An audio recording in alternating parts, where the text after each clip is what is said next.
তৈরি হচ্ছে লেবুর কিনি, যার মধ্যে রয়েছে কিছু পরিমাণে কাটা লেবু, এর সাথে কিছু মশলা দেওয়া হচ্ছে, যেমন দেওয়া হলো সরিষা, কিছু মরিচের গুঁড়ো, লবণ, আরও কিছু হিডেন মশলা ব্যবহার করে তারা।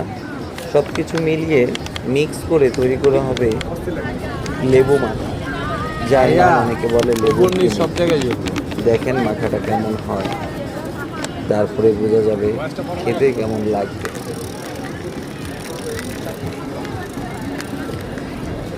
এটি আসলে টক ঝাল মিষ্টি সকল ফ্লেভার একটা জিনিসের মধ্যেই, যার জন্য খেতে ভালোই লাগে, খারাপ লাগার কোনো সম্ভাবনাই নেই।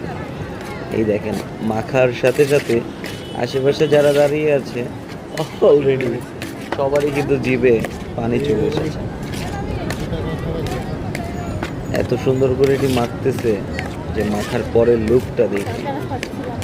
লুকটা দেখলেই বুঝতে পারবেন যে আসলে জিনিসটা কতটা তৈরি হয়ে গেল লেবুর লেবুর